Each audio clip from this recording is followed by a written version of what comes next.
Gear change ಮಾಡುವಾಗ ಹಿಡಿಯೋದಾಗಲಿ ಆ ಥರ ಏನು ಪ್ರಾಬ್ಲಮ್ಸ್ ಏನು ಬಂದಿಲ್ಲ. ಹೀಟಿಂಗ್ ಇಶ್ಯೂಸ್ ಏನು ಬರಲ್ಲ. ಬಿಟ್ವೀನ್ ಗೇರ್ಸ್ ಒಂದು ಸ್ವಲ್ಪ ಲ್ಯಾಗ್ ಇರುತ್ತೆ. ಎಷ್ಟೇ ಹೈಟ್ ಇರೋರ್ಗಾದ್ರೂ ಸ್ಟೀರಿಂಗ್ ರೀಚಬಲ್ ಇರುತ್ತೆ. ಹಾಟ್ ಕಂಡೀಷನ್ಸಲ್ಲಿ ಡ್ರೈವ್ ಮಾಡೋದಕ್ಕೆ ತುಂಬ ಹೆಲ್ಪ್ ಆಗುತ್ತೆ. I think that is one feature which was missing in the earlier version. BHP per ton ಥರ ಬರುತ್ತೆ. ಫಸ್ಟ್ ಸರ್ವಿಸಲ್ಲಿ ಟಿಪಿಕಲಿ ಅರೌಂಡ್ 15,000 rupees ಅಷ್ಟು ಖರ್ಚು ಬರುತ್ತೆ. Even water widening capacity on a stock vehicle is more than satisfactory, and I've been very very happy. ಈ part of the thigh is left alone. There's no support. Cornering ಎಲ್ಲ ಸ್ವಲ್ಪ confident ಆಗಿ ಮಾಡೋಕ್ಕಾಗಲ್ಲ. City conditions ಅಲ್ಲಿ not a great car to drive, to be very honest. ನಮಸ್ತೆ ವೀಕ್ಷಕರೇ, ಎಲ್ಲರೂ super ಆಗಿದ್ರೆ ಅನ್ಕೊಳ್ತೀನಿ. ಇವತ್ತಿನ ಸಂಚಿಕೆಗೆ ನಿಮಗೆಲ್ಲ ಸ್ವಾಗತ. ನೀವು ಅನ್ಕೊಳ್ಳೋದು ಸರಿಯಾಗಿದೆ. ಇವತ್ತು ನಾವು ಟೊಯೋಟಾ ಫಾರ್ಚುನರ್ ಈ ಗಾಡಿದು ಓನರ್ಶಿಪ್ ರಿವ್ಯೂನ ನೋಡ್ತಾ ಇದ್ದೀವಿ. ಹಲೋ, ನನ್ನ ಹೆಸರು ರಕ್ಷಿತ್ ಅಂತ. ಟೊಯೋಟಾ ಫಾರ್ಚುನರ್ನ ಕಳೆದು 1.5 ವರ್ಷದಿಂದ ಡ್ರೈವ್ ಮಾಡ್ತಾ ಇದ್ದೀನಿ. ಒಂದು 35,000 ಡ್ರೈವ್ ಮಾಡಿದ್ದೀನಿ. ಆ್ಯಂಡ್ ಈ ವೆಹಿಕಲ್ ಬಗ್ಗೆ ನನಗೇನು ಅನ್ಸುತ್ತೆ ಅಂತ ನಾನು ಈ ವಿಡಿಯೋ ಮುಖಾಂತರ ನಿಮಗೆ ತಿಳಿಸ್ಕೊಡ್ತೀನಿ. ಈಗ ಮೊದಲದಾಗಿ ಇಂಜಿನ್ ಬಗ್ಗೆ ಹೇಳಬೇಕು ಅಂತಂದರೆ 2.8 ಲೀಟರ್ 2800 cc ಬರುತ್ತೆ. ಪವರ್ 205 BHP ಇರುತ್ತೆ. And it's a more refined engine I would say. ಇದಕ್ಕೆ ಮುಂಚೆ ನಾನು 2.4 ಲೀಟರ್ ಡೀಸೆಲ್ ಇಂಜಿನ್ ಯೂಸ್ ಮಾಡ್ತಾ ಇದ್ದೆ ಟೊಯೋಟೋದೇನೆ. ಸ್ವಲ್ಪ ನಾಯ್ಸಿ ಅನ್ನಿಸ್ತಾ ಇತ್ತು. ಇದು ಸ್ವಲ್ಪ ನಾಯ್ಸ್ ಕಡಿಮೆ ಇದೆ. ಮತ್ತು ಗೇರ್ ರೇಷಿಯೋನು ಚೇಂಜ್ ಮಾಡಿರೋದ್ರಿಂದ 6 ಗೇರ್ ಇರೋದ್ರಿಂದ ಸ್ವಲ್ಪ ನಾಯ್ಸ್ ಕಡಿಮೆ ಆಗುತ್ತೆ ಇದರಲ್ಲಿ. ವೆಟ್ ಕ್ಲಚ್ಚೇನೆ, ಬಟ್ ಕ್ಲಚ್ ಸ್ವಲ್ಪ ಹೆವಿ ಇರುತ್ತೆ. ಡೀಸೆಲ್ ವೆಹಿಕಲ್ ಜನರಲಿ ಕ್ಲಚ್ ಸ್ವಲ್ಪ ಹೆವಿ ಬರುತ್ತೆ, ಬಟ್ ಟೊಯೋಟಾ ಇನ್ನೂ ಸ್ವಲ್ಪ ಹೆವಿ. ಸೊ ಹಾಗಾಗಿ ಮ್ಯಾನ್ಯುವಲ್ ವೆಹಿಕಲ್ ಸಿಟಿ ಕಂಡೀಷನ್ಸಲ್ಲಿ ಸ್ವಲ್ಪ ಸ್ಟ್ರೆಸ್ಫುಲ್ ಅನಿಸುತ್ತೆ ಡ್ರೈವ್ ಮಾಡೋದಕ್ಕೆ. ಮತ್ತು ಗೇರ್ ಶಿಫ್ಟು ಮ್ಯಾನ್ಯುವಲ್ ಆಗಿರೋದ್ರಿಂದ ಪ್ರಿಟಿ ಸ್ಮೂತ್ ಇದೆ, ಏನು ತೊಂದರೆ ಇಲ್ಲ. ಇದುವರೆಗೂ ನನಗೇನು ಫಾಲ್ಸ್ ನ್ಯೂಟ್ರಲ್ಗೆ ಬೀಳೋದಾಗಲಿ ಅಥವಾ ಗೇರ್ ಯಾವುದಾದ್ರೂ ಒಂದು ಯೂಶ್ವಲಿ ಒಂದೊಂದು ಕಾರ್ಗಳಲ್ಲಿ ಒಂದು ಗೇರಿಂದ ಒಂದು ಗೇರಿಗೆ ಬರೋವಾಗ ಹಿಡಿಯೋ ಥರ ಫೀಲಿಂಗ್ ಬರುತ್ತೆ. ಒಂಥರ ಶಿಫ್ಟ್ ಆಗಲ್ಲ ಈಸಿಯಾಗಿ. ಆ ಥರ ಏನು ಇದುವರೆಗೂ ಯಾವುದೋ ಆ ಥರ ಫೀಲಿಂಗ್ ಬಂದಿಲ್ಲ. So for so good. ಅದು ಕ್ಲಚ್ ಕಂಡೀಷನ್ಸ್ ಮೇಲೂ ಡಿಪೆಂಡ್ ಆಗುತ್ತೆ gear shifting. But at 35,000 the clutch is pretty smooth. So ಹಾಗಾಗಿ ನನಗೆ ಇದುವರೆಗೂ ಗೇರ್ ಚೇಂಜ್ ಮಾಡುವಾಗ ಹಿಡಿಯೋದಾಗಲಿ ಆ ಥರ ಏನು ಪ್ರಾಬ್ಲಮ್ಸ್ ಏನು ಬಂದಿಲ್ಲ. ಸೊ ಇದು 2.8 ಲೀಟರ್ ಹೆವಿ ಇಂಜಿನ್ ಇರೋದ್ರಿಂದ ಆ್ಯಂಡ್ ಆಯಿಲ್ ಕೂಲ್ಡ್ ಇರೋದ್ರಿಂದ ಸ್ವಲ್ಪ it is built for longer rides only. So ಹಾಗಾಗಿ ನನಗೆ ಇದುವರೆಗೂ ಹೀಟಿಂಗ್ ಇಶ್ಯೂಸ್ ಅಂತ ಏನು ಬಂದಿಲ್ಲ. ಯೂಶಲಿ ತೋರಿಸ್ಬಿಡುತ್ತೆ ಇನ್ಸ್ಟ್ರೂಮೆಂಟ್ ಕ್ಲಸ್ಟರಲ್ಲಿ ಹೀಟ್ ಆಗ್ತಾ ಇದೆಯಾ ಏನು ಅಂತ ಹೇಳ್ಬಿಟ್ಟು. So for I have not faced any such issues. ಸ್ವಲ್ಪ ಹೆವಿ ಇಂಜಿನ್ ಆಗಿರೋದ್ರಿಂದ ಸ್ವಲ್ಪ ಕೂಲೆಂಟ್ ಲೆವೆಲ್ ಯಾವಾಗಲೂ ಮೇಂಟೈನ್ ಮಾಡ್ತಾ ಇರಬೇಕು. ಕೂಲೆಂಟ್ ಲೆವೆಲ್ ಚೆನ್ನಾಗಿ ಮೇಂಟೈನ್, ಹೀಟಿಂಗ್ ಇಶ್ಯೂಸ್ ಏನು ಬರಲ್ಲ. ಬಿಟ್ವೀನ್ ಗೇರ್ಸ್ ಒಂದು ಸ್ವಲ್ಪ ಟರ್ಬೋ ಲ್ಯಾಗ್ ಬರುತ್ತೆ. ಅದು IMT ಅಂತ ಒಂದು ಫೀಚರ್ ರೆವ್ ಮ್ಯಾಚ್ ಮಾಡ್ಕೊಳ್ಳುತ್ತೆ. ಆ ಫೀಚರ್ ಆನ್ ಮಾಡ್ಕೊಂಡಿದ್ರೆ ನಿಮಗೆ ಅದು ರೆವ್ ಮ್ಯಾಚ್ ಮಾಡಿಕೊಂಡು ಗೇರ್ ಶಿಫ್ಟಿಂಗ್ ಸ್ಮೂತ್ ಮಾಡುತ್ತೆ. ಸೊ ಅದೊಂದು ಫೀಚರ್ ಆನ್ ಮಾಡಿ ಇಟ್ಕೊಂಡಿದ್ರೆ ನಿಮಗೆ ಶಿಫ್ಟಿಂಗ್ ಈಸಿ ಆಗುತ್ತೆ. ಡ್ರೈವ್ ಕಂಫರ್ಟ್ ಹೇಳಬೇಕಂತಂದ್ರೆ ಸೀಟ್ಸ್ ಎಲೆಕ್ಟ್ರಾನಿಕ್ಲಿ ಅಡ್ಜಸ್ಟೆಡ್ ಸೀಟ್ಸ್ ಬರುತ್ತೆ. ನೋಡ್ಬೋದು ನೀವು, ನಾನು ಇವಾಗ ಅಡ್ಜಸ್ಟ್ ಮಾಡ್ತಾ ಇದ್ದೀನಿ ಅದನ್ನು. ಫ್ರಂಟ್ ಥೈ ಸಪೋರ್ಟಿಗೆ ಅಡ್ಜಸ್ಟ್ ಮಾಡ್ಕೋಬೋದು, ಮತ್ತು ಇನ್ನು ಹೈಟ್ ಮಾಡ್ಕೋಬೋದು, ಲೋವರ್ ಮಾಡ್ಕೋಬೋದು. ನೋಡಿ ಲೋನು ಮಾಡ್ತಾ ಇದ್ದೀನಿ.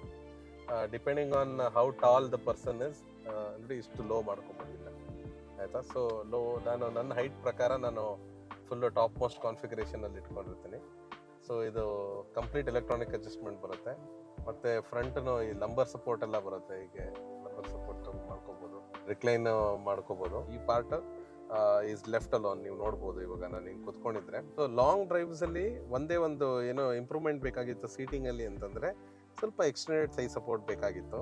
ಈ ಪ್ರೀಮಿಯಂ ವೆಹಿಕಲ್ ಆಗಿರೋದ್ರಿಂದ ಸ್ವಲ್ಪ ಈ ಸೀಟ್ ಎಕ್ಸ್ಟೆಂಡ್ ಆಗೋ ಥರ ನೀವು ನೋಡಿರ್ಬೋದು, ಎಲ್ಲ ಪ್ರೀಮಿಯಂ ವೆಹಿಕಲ್ಸಲ್ಲಿ ಬರುತ್ತೆ. ಅದೊಂದು ಫೀಚರ್ ಇದ್ದಿದ್ರೆ ಒಳ್ಳೇದಾಗ್ತಿತ್ತು ಅನಿಸುತ್ತೆ.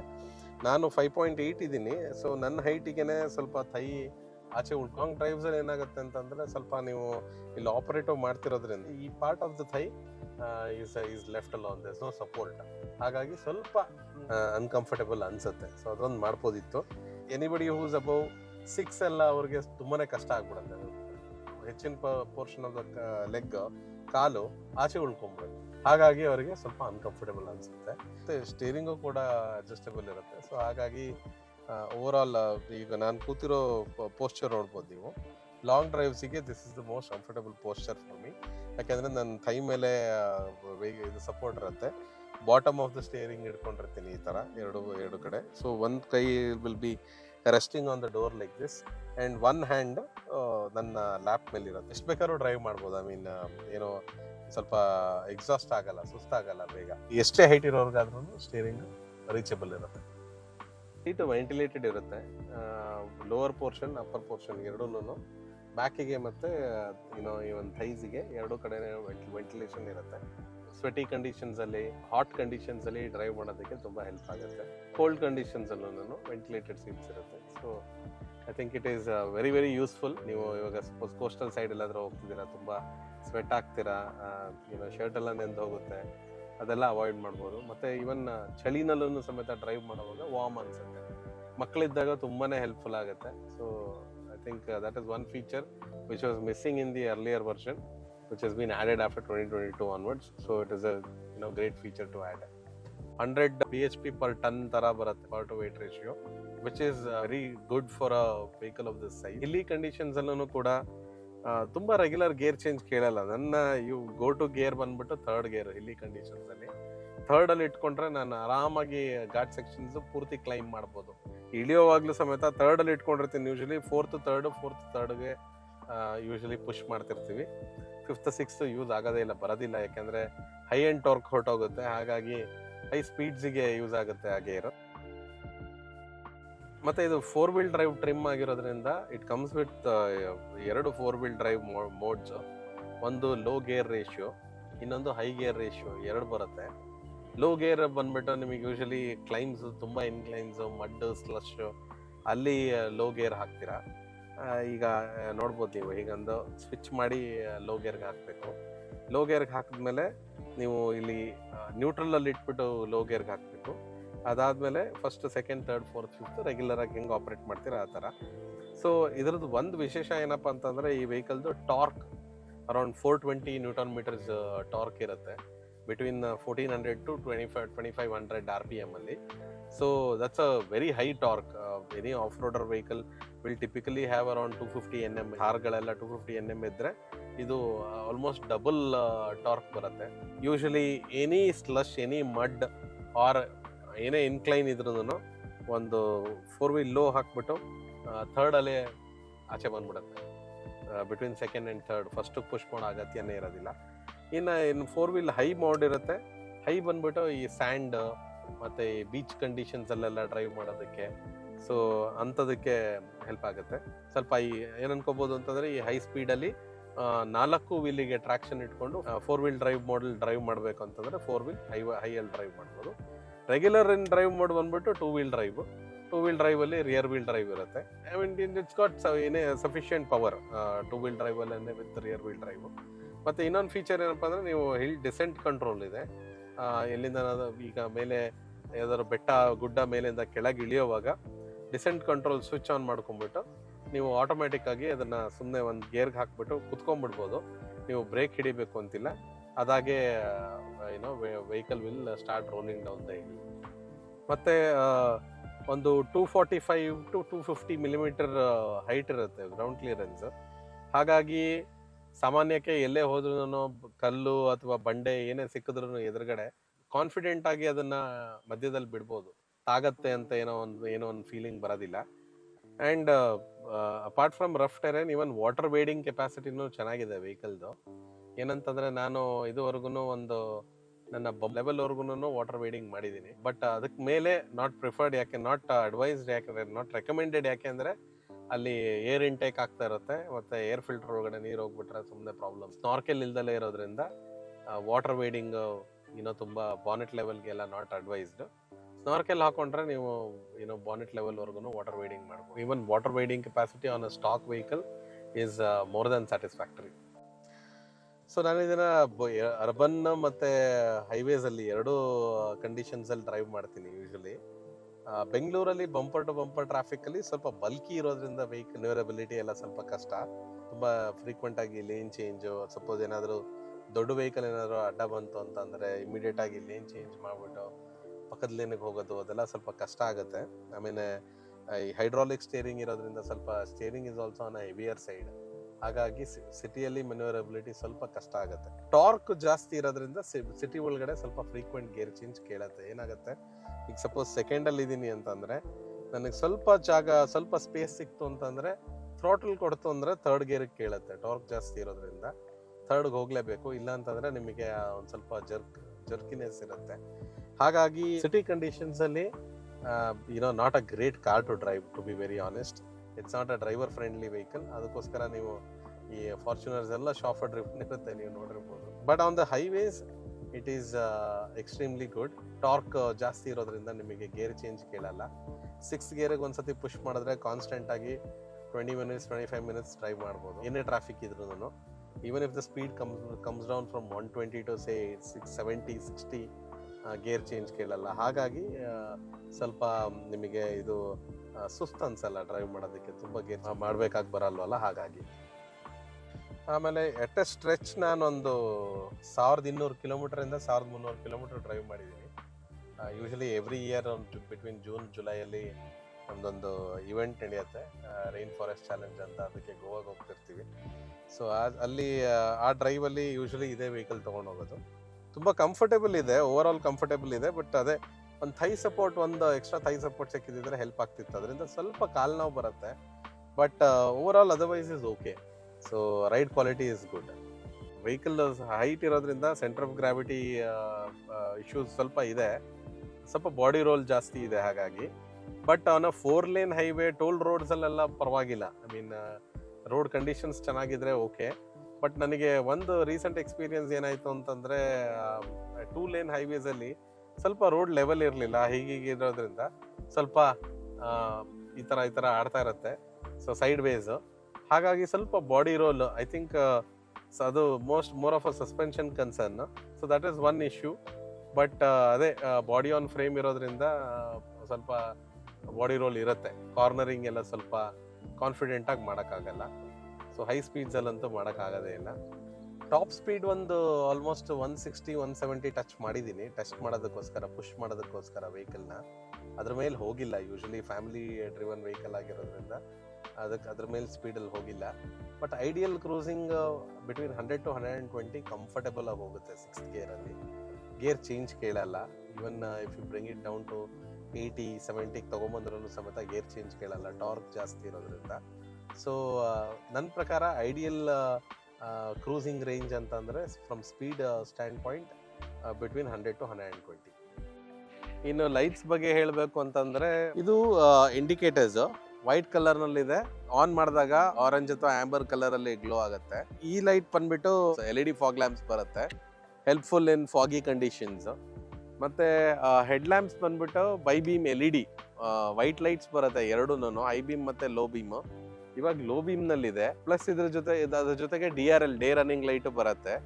ಡೇ ರನ್ನಿಂಗ್ ಲೈಟ್ ಇವಾಗ ಆಫ್ ಇದೆ, ಯಾಕೆಂತಂದರೆ ಇಂಜಿನ್ ಆಫ್ ಇರೋದ್ರಿಂದ. ಇಂಜಿನ್ ಆನ್ ಆಯಿತು ಅಂತಂದರೆ day running light during the day on ಇರುತ್ತೆ. ಎಲೆಕ್ಟ್ರಾನಿಕ್ಲಿ ಅಡ್ಜಸ್ಟೆಡ್ ಹೆಡ್ ಲ್ಯಾಂಪ್ಸ್ ಬರುತ್ತೆ. ಅಂದರೆ ಒಳಗಡೆ ನಿಮಗೆ ಹೆಡ್ ಲ್ಯಾಂಪ್ ಲೆವೆಲ್ ಸೆಟ್ಟಿಂಗ್ ಎಲ್ಲ ಬರೋದಿಲ್ಲ. ವೆಯ್ಟ್ ಡಿಸ್ಟ್ರಿಬ್ಯೂಷನ್ ಮೇಲೆ ಹೆಡ್ ಲ್ಯಾಂಪ್ಸ್ ತಾನಾಗೆ ಅಡ್ಜಸ್ಟ್ ಆಗುತ್ತೆ. ಲೋ ಬೀಮಲ್ಲಿ ಥ್ರೋ ಆಲ್ಮೋಸ್ಟ್ ಒಂದು 70 ಮೀಟರ್ ಅಷ್ಟು ಥ್ರೋ ಇರುತ್ತೆ. ವೈಡ್ ಸ್ಪ್ರೆಡ್ ಇರುತ್ತೆ ಚೆನ್ನಾಗಿ. ಅಂದರೆ ಲೈಕ್ ಒಂದು ಫ್ರಮ್ ದ ಸೆಂಟರ್ 5 meters, ಈ ಸೈಡ್ ಒಂದು 5 meters, 5 to 8 meters ಅಷ್ಟು ಥ್ರೋ ಇರುತ್ತೆ. ಫ್ರಂಟಲ್ಲಿ ಒಂದು 70 meters ಅಷ್ಟು ಥ್ರೋ ಇರುತ್ತೆ ಲೋ ಬೀಮ್ನಲ್ಲಿ. ಹೈ ಬೀಮ್ನಲ್ಲಿ ಅಬೌಟ್ ಒಂದು 100 meters ಅಷ್ಟು ಥ್ರೋ ಇರುತ್ತೆ. ಬಟ್ ಇದು ಎಲೆಕ್ಟ್ರಾನಿಕ್ಲಿ ಅಡ್ಜಸ್ಟೆಡ್ ಇರೋದ್ರಿಂದ it is from safety stand point ಏನು ಮಾಡಿದ್ದಾರೆ ಅಂತಂದರೆ, ಆಪೋಸಿಟ್ ಬರೋ ವೆಹಿಕಲ್ ಕಣ್ಣಿಗೆ ಬೀಳ್ದಲ್ಲೇ ಇರಲಿ ಅಂತ ಹೇಳ್ಬಿಟ್ಟು ಇದು ರೋಡ್ ಲೆವೆಲ್ಗೆ ಅಡ್ಜಸ್ಟ್ ಆಗುತ್ತೆ ಯಾವಾಗ್ಲೂ. ಆ್ಯಂಡ್ ಒಳಗಡೆ ಅಡ್ಜಸ್ಟ್ಮೆಂಟ್ಸ್ ಏನು ಕೊಡಲ್ಲ ಇವರು. ಬೇರೆ ಎಲ್ಲ ವೆಹಿಕಲ್ಸಲ್ಲಿ ಒಂದು ಹೆಡ್ಲೈಟ್ ಅಡ್ಜಸ್ಟ್ಮೆಂಟ್ ಕೊಟ್ಟಿರ್ತಾರಲ್ಲ, ಆ ಸೆಟ್ಟಿಂಗ್ ಏನು ಬರಲ್ಲ ಇದರಲ್ಲಿ. ಎಲೆಕ್ಟ್ರಾನಿಕ್ಲಿ ಅಡ್ಜಸ್ಟೆಡ್ ಒಳಗಡೆ ಎಷ್ಟು ಜನ ಕೂರ್ತಾರೆ ಅದರ ವೆಯ್ಟ್ ಡಿಸ್ಟ್ರಿಬ್ಯೂಷನ್ ಮೇಲೆ ಬೀಮ್ ಅಡ್ಜಸ್ಟ್ ಆಗುತ್ತೆ. That is one of the best safety features. Sometimes ಹೈವೇನಲ್ಲಿ ಥ್ರೋ ಸಾಕಾಗಲ್ಲ ಅಂತ ಅನ್ನೋ ಒಂದು ಫೀಲಿಂಗ್ ಬರುತ್ತೆ. ಹೈವೇ ಡ್ರೈವಿಂಗ್ ಕಂಡೀಷನ್ಸಿಗೆ ಎಷ್ಟು ಬೇಕು ಅಷ್ಟು ಥ್ರೋ ಸಿಗುತ್ತೆ. ಮತ್ತು ಇನ್ನು ರೈನಿ ಕಂಡೀಷನ್ಸಲ್ಲಿ ನನಗೇನು ಅನ್ಸೋದು ಅಂತಂದರೆ LED ಆಗಿರೋದ್ರಿಂದ ಸ್ವಲ್ಪ ಲೈಟಿಂಗ್ ಇಸ್ ನಾಟ್ ಎನಫ್ ಅಂತ ಅನಿಸುತ್ತೆ. ಸೊ ನಾನು of market fog lamps consider ಮಾಡೋಣ ಅಂತ ಇದ್ದೀನಿ. ಅಂದರೆ ಈ ಆಕ್ಸ್ ಲ್ಯಾಂಪ್ಸ್ ಬರುತ್ತಲ್ಲ, ಅದನ್ನು ಇವಾಗ ಏನು ಇನ್ಸ್ಟಾಲ್ ಮಾಡಿಲ್ಲ, ಎಲ್ಲ ಸ್ಟಾಕೇ ಇದೆ. ಮಳೆ ಬೀಳ್ತಾ ಇರೋವಾಗ ಸ್ವಲ್ಪ ಈ ರೈನ್ ಡ್ರಾಪ್ಸ್ ಎಲ್ಲ ಹತ್ರ ಅಂದರೆ ಅದ್ರ ಮೇಲೆ ರಿಫ್ಲೆಕ್ಟ್ ಆಗುತ್ತೆ. ಅದಕ್ಕೋಸ್ಕರ ಸ್ವಲ್ಪ white lights is not preferred. Halogen combination would have been better option ಅಂತ ಅನ್ಸುತ್ತೆ ನನ್ನ ಪ್ರಕಾರ. ಹೈ ಬೀಮಿಗೆ ವೈಟ್ ಲೈಟ್ಸ್ ಕೊಟ್ಬಿಟ್ಟು ಲೋ ಬೀಮಿಗೆ ಹ್ಯಾಲೋಜನ್ ಕೊಟ್ಟಿರ್ಬೋದಿತ್ತು ಅಂತ ಹೇಳಿ. But nevertheless overall the lighting is satisfactory. ಇನ್ನು tail lamp all LED tail lamp ಬರುತ್ತೆ. ಸೈಡ್ ನೋಡಿ ನೋಡ್ಬೋದು ನೀವು, ಸೈಡಿಂದ ಟೈಲ್ ಗೇಟ್ವರೆಗೂ ರನ್ ಆಗ್ತಾ ಇದೆ. ಇಂಜಿನ್ ಆನ್ ಇದ್ದಾಗ ಮಾತ್ರ ಆನ್ ಆಗುತ್ತೆ ಇಂಡಿಕೇಟರ್ಸ್. ಈ ಲೈಟ್ ಬಂದ್ಬಿಟ್ಟು ರಿವರ್ಸ್ ಗೇರ್ದ ಲೈಟ್ ಬರುತ್ತೆ. ಎಸ್ಪೆಷಲಿ ನೈಟಲ್ಲಿ ಹೆಲ್ಪ್ ಆಗುತ್ತೆ. ಐ ಮೀನ್ ಕ್ಯಾಮ್ರಾ ಇರೋದ್ರಿಂದ ರಿವರ್ಸ್ ಗೇರ್ ಹಾಕಿದ ತಕ್ಷಣ ಇದು ಇಲಿಮಿನೇಟ್ ಆಗಿ ರೋಡ್ಗೆ ಬೀಳೋ ಲೈಟು ನಮಗೆ ಕ್ಯಾಮ್ರಾ ಅಲ್ಲಿ ಕ್ಲಾರಿಟಿ ಕೊಡುತ್ತೆ. So overall additional set of lights ಬೇಕು ಅಂತೇನಿಲ್ಲ ಹಿಂದೆಗೆ, ತುಂಬ ಹೈಲಿ ಸ್ಯಾಟಿಸ್ಫ್ಯಾಕ್ಟರಿ. ಪ್ಲಸ್ ಬ್ರೇಕ್ ಲೈಟ್ಸಲ್ಲಿ ಈ ಲೈಟ್ಸ್ ಅಲ್ದಲೆ ಇಲ್ಲಿ ಈ ಪಾರ್ಟಲ್ಲಿ ಒಂದು ಬ್ರೇಕ್ ಲೈಟ್ ಕೊಟ್ಟಿರ್ತಾರೆ. ಬ್ರೇಕ್ಸ್ ಅಪ್ಲೈ ಮಾಡಿದಾಗ ನಿಮಗೆ ಇದು ಗ್ಲೋ ಆಗುತ್ತೆ. ಮತ್ತು ಇದು ಬಂದ್ಬಿಟ್ಟು ಫಾಗ್ ಲ್ಯಾಂಪ್ಸ್. ಫಾಗಿ ಕಂಡೀಷನ್ಸಲ್ಲಿ ವೆಹಿಕಲ್ ಹಿಂದೆ ಬರೋರಿಗೆ ಚೆನ್ನಾಗಿ ಫಾಗಿ ಕಂಡೀಷನ್ಸಲ್ಲಿ ಎದುರುಗಡೆ ಇರೋ ವೆಹಿಕಲ್ ಕಾಣಲಿ ಅನ್ನೋಕ್ಕೋಸ್ಕರ ಫ್ರಮ್ ಸೇಫ್ಟಿ ಸ್ಟ್ಯಾಂಡ್ ಪಾಯಿಂಟ್ ಕೊಟ್ಟಿರ್ತಾರೆ. ಬ್ರೈಟಾಗಿ ಚೆನ್ನಾಗಿದೆ. ಇನ್ನು ಇವಾಗ ಆನ್ ಇದೆ, ಬಟ್ ನೈಟಲ್ಲಿ ನೋಡಿದ್ರೆ ಟೈಲ್ ಲ್ಯಾಂಪ್ಗಿಂತ ಜಾಸ್ತಿ ಗ್ಲೋ ಆಗ್ತಿರುತ್ತೆ. ಸೊ ಹಾಗಾಗಿ ನಿಮಗೆ ಗೊತ್ತಾಗುತ್ತೆ, ಇಂಪಾರ್ಟೆಂಟ್ ಫೀಚರ್ ಇದು. Over all from safety stand point I think rear part of the vehicle ಪ್ರತಿಯೊಂದು ಪಾರ್ಟನ್ನು ಕವರ್ ಮಾಡಿದ್ದಾರೆ ಅಂತ ಅನ್ಸುತ್ತೆ ನನಗೆ. ಅಂದರೆ ಹಿಂದೆಯಿಂದ ಬರೋ ವೆಹಿಕಲ್ಸಿಗೆ ಇಂಡಿಕೇಟ್ ಮಾಡಿದ್ರೆ ಕ್ಲಿಯರ್ ಇಂಡಿಕೇಶನ್ ಇದೆ, even from the side it can be seen. ಮತ್ತು ಬ್ರೇಕ್ಸ್ ಅಪ್ಲೈ ಮಾಡಿದಾಗ ಫ್ರಮ್ ಆಲ್ ಆ್ಯಂಗಲ್ಸ್ ವೆಹಿಕಲ್ ಎಲ್ಲಿ ಹಿಂದೆಯಿಂದ ಯಾವುದೇ ಆ್ಯಂಗಲಿಂದ ಅಪ್ರೋಚ್ ಆಗ್ತಾ ಇದ್ರೂ ಎಲ್ಲೂ ಬ್ಲೈಂಡ್ ಸ್ಪಾಟ್ ಇರೋದಿಲ್ಲ. So from safety stand point I don't think additional set of lights R required ಅಂತ ಹೇಳ್ಬಿಟ್ಟು it does the job. So overall very happy with even tail lamps. So ಎರಡು rear seat last row up ಮಾಡಿದ್ರೆ almost ಒಂದು 700 litres ಅಷ್ಟು capacity ಸಿಗುತ್ತೆ. 4 ಜನ ಅಥವಾ 5 ಜನ ಟ್ರಾವೆಲ್ ಮಾಡೋವಾಗ ಆಂಪಲ್ ಸ್ಪೇಸ್ ಸಿಗುತ್ತೆ, ಏನೇ ಲಗೇಜ್ ಎಲ್ಲ ಬ್ಯಾಗೇಜ್ ಎಲ್ಲ ಕ್ಯಾರಿ ಮಾಡೋದಕ್ಕೆ. ಮತ್ತು 2 ಸೀಟ್ ಡೌನ್ ಮಾಡಿದ್ರೆ ಅರೌಂಡ್ 300 ಲೀಟರ್ಸ್ ಅಷ್ಟು ಸಿಗುತ್ತೆ. ಅದೇ 7 ಸೀಟ್ರಲ್ಲಿ ಲಾಸ್ಟ್ ರೋಲ್ಲೂ ಜನ ಕೂತ್ಕೊಂಡು ಬರೀ 300 ಲೀಟರ್ ಸ್ವಲ್ಪ ಕಡಿಮೆ ಆಗುತ್ತೆ ಅಂತ ಅನ್ಸುತ್ತೆ. But I think from the vehicle length regulation stand point also from taxation stand point ಇದಕ್ಕಿಂತ ಜಾಸ್ತಿ ಮಾಡೋಕ್ಕಾಗಲ್ಲ ಅನ್ಸುತ್ತೆ ಟೊಯೋಟಾದವ್ರಿಗೆ. ಅದಕ್ಕೋಸ್ಕರ ಒಂದು 300 ಲೀಟರ್ ಇದೆ. But okay, so for so good. ನಾವು 7 ಮೆಂಬರ್ಸು ಕೂಡ ಟ್ರಾವೆಲ್ ಮಾಡಿದ್ದೀವಿ, ನಮ್ಮ ಲಗೇಜ್ಗಳೆಲ್ಲ ಇಟ್ಕೊಂಡು ಹೋಗಿದ್ದೀವಿ. ಅಂತ ಏನು ಇನ್ಕನ್ವೀನಿಯನ್ಸ್ ಆಗಿಲ್ಲ, ಯಾಕೆಂದರೆ ಮೇಲ್ಗಡೆವರೆಗೂ ಸಿಗೋದ್ರಿಂದ ಸ್ಟೋರ್ ಮಾಡ್ಬೋದು ಲಗೇಜು, ಏನು ತೊಂದರೆ ಇಲ್ಲ. ಎಲ್ಲ ಎತ್ಬಿಟ್ಟು ಇಲ್ಲಿ ಟೈ ಮಾಡೋದೆಲ್ಲ ತುಂಬ ಈಸಿ ಫೀಚರು. ಅದು ಅಡ್ಜಸ್ಟೇಬಲ್ ಕೊಟ್ಟಿರ್ತಾರೆ. ಸೊ ರನ್ನಿಂಗಲ್ಲಿ ನಾಯ್ಸ್ ಬರೋದಾಗಲಿ ಆ ಥರ ಏನೂ ಆಗಲ್ಲ. ಸಪೋಸ್ ಆ ಥರ ಬಂದ್ರೂ ಅಲ್ಲೂ ಅಡ್ಜಸ್ಟೇಬಲ್ ಇರುತ್ತೆ. ಅದನ್ನು ಸ್ವಲ್ಪ ಇದನ್ನು ಟೈಟ್ ಮಾಡಿದ್ರೆ ನಾಯ್ಸ್ ಎಲ್ಲ ಕಡಿಮೆ ಆಗುತ್ತೆ, ನಾಯ್ಸ್ ಏನು ಬರಲ್ಲ. ಆಮೇಲೆ ಇನ್ನು ಟೈಲ್ ಗೇಟ್ ಬಂದ್ಬಿಟ್ಟು ಎಲೆಕ್ಟ್ರಾನಿಕ್ ಟೈಲ್ ಗೇಟ್ ಇರುತ್ತೆ. ನೀವು ನೋಡ್ಬೋದು, ಹಿಂಗೆ ಪ್ರೆಸ್ ಮಾಡಿದ್ರೆ ಆಟೋಮ್ಯಾಟಿಕ್ ಆಗಿ ಶಟ್ ಆಗುತ್ತೆ. ಇನ್ನು ಸರ್ವಿಸ್ ಬಗ್ಗೆ ಹೇಳಬೇಕು ಅಂತಂದರೆ ಟೊಯೋಟಾ ಅಂದರೆ ನೆನಪಾಗೋದು ರಿಲಯಬಿಲಿಟಿ. ಇವಾಗ ಗಾಡಿ ಒಂದು 35,000 ಓಡಿದೆ. ರೆಗ್ಯುಲರ್ ಸರ್ವಿಸ್ ಇಂಟರ್ವಲ್ ಬಂದ್ಬಿಟ್ಟು 10,000ಕ್ಕೆ ಇರುತ್ತೆ. ಫಸ್ಟ್ ಸರ್ವಿಸಲ್ಲಿ ಟಿಪಿಕಲಿ ಅರೌಂಡ್ 15,000 ರುಪೀಸ್ ಅಷ್ಟು ಖರ್ಚು ಬರುತ್ತೆ. Oil change, oil filter change, ಮತ್ತು ರೆಗ್ಯುಲರ್ ಚೆಕಪ್ಸ್ ಇರುತ್ತೆ. ಪ್ಲಸ್ ಇಂಟೀರಿಯರ್ ಕ್ಲೀನಿಂಗು ಅದು ಇದು ಅಂತ ಸ್ವಲ್ಪ ಮಾಡ್ತಾರೆ. ಸೊ ಟಿಪಿಕಲಿ ಅರೌಂಡ್ 15,000 ಅಷ್ಟು ಬರುತ್ತೆ ಅದು. ಆಮೇಲೆ ಸೆಕೆಂಡ್ ಸರ್ವಿಸ್ನಲ್ಲೂ ಐ ಮೀನ್ ಇದರಲ್ಲಿ ಮೇಜರ್ ಪಾರ್ಟ್ಸ್ ಚೇಂಜ್ ಏನು ಬರಲ್ಲ. ಯಾಕೆ ಅಂತಂದರೆ ವೇರ್ ಆ್ಯಂಡ್ ಟೇರ್ ಪಾರ್ಟ್ಸ್ ಅಂತ ಅಂದರೆ ಬರೋದು ನಿಮಗೆ ಬ್ರೇಕ್ ಪ್ಯಾಡ್ಸ್ ಅದೆಲ್ಲ ಚೇಂಜ್ ಆಗುತ್ತೆ. ಸರ್ವಿಸ್ ಇಂಟರ್ವಲ್ ಬಂದ್ಬಿಟ್ಟು 10,000ಕ್ಕೆ ಇರುತ್ತೆ. ಆ್ಯಂಡ್ ಎವ್ರಿ ಇಂಟರ್ವಲ್ನಲ್ಲಿ engine oil change, oil filter ಮತ್ತು ಏರ್ ಫಿಲ್ಟರ್ ಚೇಂಜ್ ಮಾಡ್ತಾರೆ. This is a regular service package. And ಅದ್ರ ಜೊತೆಗೆ ಇನ್ನು ಶೋರೂಮ್ ಅವರು ಸರ್ವಿಸ್ ಸೆಂಟರ್ ಅವರು ಸ್ವಲ್ಪ ಅಡಿಷ್ನಲ್ ಏನಾದರೂ ಹೇಳ್ತಾರೆ, ಅಂದರೆ ಲೈಕ್ ನೀವು ಇಂಟೀರಿಯರ್ ಕ್ಲೀನ್ ಮಾಡ್ಕೊಳ್ಳಿ ಅದು ಇದು ಅಂತ ಹೇಳ್ಬಿಟ್ಟು. ಸೊ ಅದೆಲ್ಲ ಸೇರಿದ್ರೆ ಒಂದು 15,000-16 ಸಾವಿರ ಅಷ್ಟು ಬರುತ್ತೆ. ಇಷ್ಟು ದೊಡ್ಡ ವೆಹಿಕಲ್ಲಿಗೆ ಅಷ್ಟು ಆ price I think is justified ಅಂತ ಅನಿಸುತ್ತೆ. Average has been around that much. ಒಂದೊಂದು ಸರ್ವಿಸಲ್ಲಿ 20-22 ಸಾವಿರವರೆಗೂ ಹೋಗಿದೆ. ಬಟ್ ಮೇಜರ್ ಪಾರ್ಟ್ ಚೇಂಜ್ ಅಂತ ಏನೂ ಬರೋದಿಲ್ಲ, ಒಂದು 35-40 ಸಾವಿರವರೆಗೂ. ಇದು ಮ್ಯಾನ್ಯುವಲ್ ವೆಹಿಕಲ್ ಇರೋದ್ರಿಂದ ಕ್ಲಚ್ ರಿಪ್ಲೇಸ್ಮೆಂಟಿಗೆ ಒಂದು 50-60 ಸಾವಿರದ ಹಾಗೆ ಬರುತ್ತೆ. ಇದುವರೆಗೂ ಮೇಜರ್ ಪಾರ್ಟ್ ಚೇಂಜ್ ಅಂತ ಯಾವುದೂ ಬಂದಿಲ್ಲ 35 ಸಾವಿರದವರೆಗೂ. ಸರ್ವಿಸ್ ನೆಟ್ವರ್ಕ್ ಅವೈಲಬಿಲಿಟಿ ನಾನು ಇನ್ನೊಂದು ಮಾತಾಡಬೇಕು ಅಂತಂದರೆ, ಮೇಜರ್ ಎಲ್ಲ ರೋಡ್ಸಲ್ಲಿ ಒಂದೊಂದು, ಈಗ ಕನಕಪುರ ರೋಡ್ ಇರ್ಬೋದು ಅಥವಾ ಇದು ಬನಘಟ್ಟ ರೋಡ್ ಇರ್ಬೋದು, 4 ರೀಜನ್ಸಲ್ಲೂ ಬೆಂಗಳೂರಿನಲ್ಲಿ ತುಂಬ ದೊಡ್ಡ ದೊಡ್ಡ ಸರ್ವಿಸ್ ಸೆಂಟರ್ಸ್ ಇದೆ. ಒಂದು 50-60 ಜನ ಸರ್ವಿಸ್ ಅಡ್ವೈಸರ್ಸ್ ಇರ್ತಾರೆ. In a day they can service nothing less than 300 to 400 cars, ಅಷ್ಟು ದೊಡ್ಡ ಸರ್ವಿಸ್ ನೆಟ್ವರ್ಕ್ ಇರುತ್ತೆ ಅವ್ರದ್ದು ಈಚ್ ಸರ್ವಿಸ್ ಸೆಂಟರ್ನಲ್ಲಿ. ಸೊ ಬೆಳಗ್ಗೆ ಬಿಟ್ಟರೆ ನನಗೆ ಈವ್ನಿಂಗ್ ಎಲ್ಲ ಸಿಕ್ಬಿಡುತ್ತೆ ವೆಹಿಕಲ್, ಏನು ಪಾರ್ಟ್ ಚೇಂಜ್ ಇಲ್ಲ ಅಂತ ಅಂದರೆ ಅಂತೂ ಆಲ್ಮೋಸ್ಟ್ 3-4 ಅವರ್ಸಲ್ಲಿ ಕೊಟ್ಬಿಡ್ತಾರೆ. ಪಾರ್ಟ್ ಅವೈಲಬಿಲಿಟಿನೂ ಅಷ್ಟೇ, ಸಪೋಸ್ ಏನಾದರೂ ಪಾರ್ಟ್ಸ್ ಅವೈಲೇಬಲ್ ಇಲ್ಲ ಅಂತ ಅಂದ್ರೂ ಸಮೇತ ಅಂದರೆ within a day they are able to source. ಒಂದು ಮೇಜರ್ ಚೇಂಜ್ ಏನಾಗಿತ್ತು ಅಂದರೆ ವಿಂಡ್ಶೀಲ್ಡ್ ಮೇಲೆ ಕಲ್ಲು ಬಿದ್ದುಬಿಟ್ಟು ಒಂದು ವಿಂಡ್ಶೀಲ್ಡ್ ಚೇಂಜ್ ಮಾಡಬೇಕಾಯಿತು. ಇನ್ಶೂರೆನ್ಸ್ ಕ್ಲೈಮ್ ಮಾಡ್ಕೊಂಡಿದ್ವಿ, ಅರೌಂಡ್ 2000 rupees ಏನೋ ಪೇ ಮಾಡಬೇಕಾಯ್ತು ಅಷ್ಟೇ ನನಗೆ. ಸೊ ಅದು ಚೇಂಜ್ ಮಾಡಿದಾಗಲೂ ಸಮೇತ ನನಗೆ ವಿದಿನ್ ಅ ಡೇ ವೆಹಿಕಲ್ ಸಿಕ್ಕಿದೆ. So that talks about the you know parts availability and the level of service that Toyota can deliver. ಆಮೇಲೆ ಇನ್ನೊಂದು ಏನಪ್ಪ ಅಂತಂದರೆ the service advisors are also very friendly.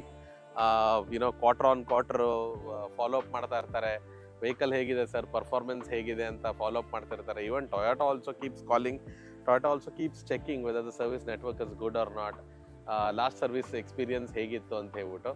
So overall I am very very satisfied. ಮತ್ತು ಇನ್ನೊಂದೇನು ವಿಶೇಷ ಅಂತಂದರೆ ಈ ವೆಹಿಕಲ್ದು ಇಷ್ಟು ದೊಡ್ಡ ವೆಹಿಕಲ್ಗೆ ಮೇಂಟೆನೆನ್ಸ್ ಕಮ್ಮಿ ಮಾಡೋದಕ್ಕೋಸ್ಕರ ದೊಡ್ಡ ಪಾರ್ಟ್ಸ್ ಏನು ಚೇಂಜ್ ಮಾಡಬೇಕಾಗತ್ತೆ. ಎಕ್ಸಾಂಪಲ್ ಬಂದ್ಬಿಟ್ಟು ಕ್ಲಚ್ ಪ್ಲೇಟ್ಸ್ ಇರ್ಬೋದು, ಡ್ರೈವ್ ಬೆಲ್ಟ್ ಇರ್ಬೋದು, ಟೈಮಿಂಗ್ ಬೆಲ್ಟ್ ಇರ್ಬೋದು, ಇದೆಲ್ಲ ಬಿಗರ್ ಇಂಟರ್ವಲ್ಸಲ್ಲಿ ಮಾಡಿದ್ದಾರೆ. ಏನಂದರೆ ಒಂದು ಈಗ for example drive belt, timing belt ನಿಮಗೆ 1 ಲಕ್ಷದಿಂದ 1.5 ಲಕ್ಷ ಇಂಟರ್ವಲ್ಸ್ ಇಟ್ಟಿದ್ದಾರೆ. And clutch plate depending on the usage, but average 50,000ರಿಂದ 70,000ವರೆಗೂ ಓಡುತ್ತೆ. ಸೊ ಆ ದೊಡ್ಡ ಹೊಡೆತ ಬೀಳೋದೆ ಇವುಗಳು. ಸೊ ಇವುಗಳು ಇಂಟರ್ವಲ್ ಬಂದ್ಬಿಟ್ಟು ತುಂಬ ಲಾಂಗ್ ಇರೋದ್ರಿಂದ ನೀವು ಸ್ಟ್ರೆಸ್ ಫ್ರೀ ಆಗಿ ಡ್ರೈವ್ ಮಾಡ್ಬೋದು. So overall I am very happy with Toyota with respect to their service network, friendliness and parts availability and overall cost of maintenance. Mileage ಅಥವಾ fuel efficiency highway driving ಕಂಡೀಷನ್ಸಲ್ಲಿ ನೀವು ಒಂದು 80 to 100 ಎಲ್ಲ maintain ಮಾಡಿದ್ರೆ 13-14ವರೆಗೂ ಬರುತ್ತೆ. But ನನ್ನ driving condition usually between 100 to 120 in my ideal cruising speed ಇರೋದ್ರಿಂದ around 11.5-12 ಅಷ್ಟು ಡೆಲಿವರ್ ಮಾಡ್ತಾ ಇದೆ. But I think for this engine size that level of fuel efficiency is okay ಅಂತ ಅನಿಸುತ್ತೆ. ಸಿಟಿ ಕಂಡೀಷನ್ಸಲ್ಲಿ ತುಂಬ ಕಡಿಮೆ ಇರುತ್ತೆ. ಸಿಟಿ ಕಂಡೀಷನ್ಸಲ್ಲಿ ಒಂದು 8-9 ಹಂಗೆ ಬರುತ್ತೆ. ಸಿಟಿ ಯೂಸೇಜ್ ಇರೋರು ಅದನ್ನು ಮೈಂಡ್ ಮಾಡಬೇಕಾಗತ್ತೆ. ಸೊ ನಂದು ಇದು 2ನೇ ಟೊಯೋಟಾ ಆ್ಯಕ್ಚುಲಿ ಹೇಳ್ಬೇಕಂತಂದರೆ. ಇದಕ್ಕೆ ಮುಂಚೆ ಒಂದು ಇನೋವಾ ಕ್ರಿಸ್ಟಾ ಇತ್ತು. ಟೊಯೋಟಾ ಏನಕ್ಕೆ ಯೂಶಲಿ ಎಲ್ಲ ಪ್ರಿಫರ್ ಮಾಡ್ತಾರೆ ಅಂತಂದರೆ ಆ ರಿಲಯಬಿಲಿಟಿ. ತುಂಬ ಜಾಸ್ತಿ ಡ್ರೈವ್ ಮಾಡೋರು, ತುಂಬ ಜಾಸ್ತಿ ಯೂಸೇಜ್ ಇರೋರು ಆ್ಯಂಡ್ ಕಾಸ್ಟ್ ಆಫ್ ಮೇಂಟೆನೆನ್ಸ್ ಕಡಿಮೆ ಇರಲಿ ಅಂತ ಯೋಚನೆ ಮಾಡೋರು ಯೂಶಲಿ ಟೊಯೋಟಾ ಜೊತೆಗೆ ಹೋಗ್ತಾರೆ. ನಾನು ಚೂಸ್ ಮಾಡಿದ್ದು ಅದೇ ರೀಸನಿಂದ, ರಿಲಯಬಿಲಿಟಿ. ನನ್ನ ಡ್ರೈವಿಂಗ್ ಕಂಡೀಷನ್ಸ್ ಈಗ ನನ್ನ ಹತ್ರ 3 ವೆಹಿಕಲ್ಸ್ ಇದೆ. ಆ 3 ವೆಹಿಕಲ್ ಇಟ್ಕೊಂಡು ನಾನು ವರ್ಷಕ್ಕೆ ಒಂದು 60,000 ಡ್ರೈವ್ ಮಾಡ್ತೀನಿ. 60,000 ನಾನು ಒಂದೇ ವೆಹಿಕಲಲ್ಲಿ ಡ್ರೈವ್ ಮಾಡಿದ್ರೂ probably I would still go with Toyota because ಒಂದು ಕಾಸ್ಟ್ ಆಫ್ ಮೇಂಟೆನೆನ್ಸ್ ಕಮ್ಮಿ ಇರುತ್ತೆ. ನಾನು ಮುಂಚೆ ಹೇಳಿರೋ ಥರ ಸರ್ವಿಸ್ ನೆಟ್ವರ್ಕ್ ತುಂಬ ಚೆನ್ನಾಗಿದೆ, ಪಾರ್ಟ್ಸ್ ಅವೈಲೇಬಲ್ ಇರುತ್ತೆ, reliability it is as a brand it is known for reliability. But as a car if I have to talk, ಇದ್ರದ್ದು ಶಿಯರ್ ರೋಡ್ ಪ್ರೆಸೆನ್ಸ್ ಏನಿದೆಯಲ್ಲ ಅದಕ್ಕೋಸ್ಕರನೇ ನಾನು ಡಿಸಿಷನ್ ತೊಗೊಂಡೆ. I was also comparing one other vehicle, I would not like to name it, it's a German vehicle. So ಅದನ್ನು ನಾನು compare ಮಾಡ್ತಾ ಇದ್ದೆ. But ಅದ್ರ road presence as a 4x4 vehicle versus ಇದ್ರ road presence as a 4x4, I felt this is much more appealing ಅಂತ ಅನ್ನಿಸ್ತು.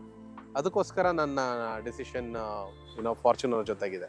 So ನನ್ನ ಪ್ರಕಾರ ತುಂಬ ಹೆವಿ ಯೂಸೇಜ್ ಇರುತ್ತಲ್ವ, ಅಂದರೆ regularly monthly around 2,500-3,000 kilometres clock ಮಾಡೋವಂಥ ಯೂಸರ್ಸ್ ಏನಿರ್ತಾರೆ ಅಂಥವ್ರಿಗೆ ತುಂಬ I think I would recommend this. Highway usage ಜಾಸ್ತಿ ಇರಬೇಕು, around 70-30 highway and urban usage ಇದ್ದರೆ ಅಂಥವ್ರಿಗೆ ಐ ವುಡ್ ರೆಕಮೆಂಡ್. ಇನ್ನೊಂದು, ನೀವು ತುಂಬ ಈಗ ಇಂಟೀರಿಯರ್ಸ್ ಯಾವುದೋ ರಿಮೋಟ್ ಕಂಡೀಷನ್ಸಲ್ಲಿ, ಹಿಲ್ಲಿ ಕಂಡೀಷನ್ಸಲ್ಲಿ ಡ್ರೈವ್ ಮಾಡೋವಂಥವ್ರು, ಯೂಸ್ ಮಾಡೋವಂಥವ್ರು ಏನಿರ್ತಾರೆ ಅವ್ರಿಗೆ it is most preferred vehicle I would say. 1 because of its ground clearance, 2 because of its cost of maintenance and so on and so forth. So I strongly recommend this vehicle.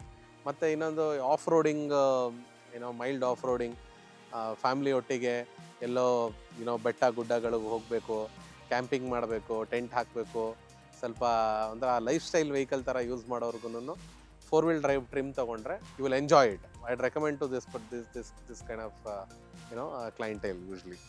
Overall rating ನಾನು ಇದೆಲ್ಲ positives consider ಮಾಡಿ ನನ್ನ rating ಬಂದ್ಬಿಟ್ಟು 9/10 times I would recommend to buy this vehicle. ಅದು ಒಂದು ಏನಕ್ಕೆ ಅಂತಂದರೆ ಒಳಗಡೆ interior leg room I mean thigh support ಅದೆಲ್ಲ ಸ್ವಲ್ಪ ಇಂಪ್ರೂವ್ ಮಾಡ್ಬೋದಾಗಿತ್ತು. ಸ್ವಲ್ಪ ಟಾಲ್ ಇರೋರಿಗೆ ಕಷ್ಟ ಆಗುತ್ತೆ ಕುತ್ಕೊಳ್ಳೋದಕ್ಕೆ. ಈ ವೆಹಿಕಲ್ಲು ಟಾಲ್ ಆ್ಯಂಡ್ ಹೆವಿ ಇರೋದ್ರಿಂದ ಯೂಶ್ವಲಿ ಟಾಲ್ ಆ್ಯಂಡ್ ಹೆವಿ ಇರೋರನ್ನೇ ಡ್ರೈವ್ ಮಾಡೋಕ್ಕೆ ಪ್ರಿಫರ್ ಮಾಡ್ತಾರೆ.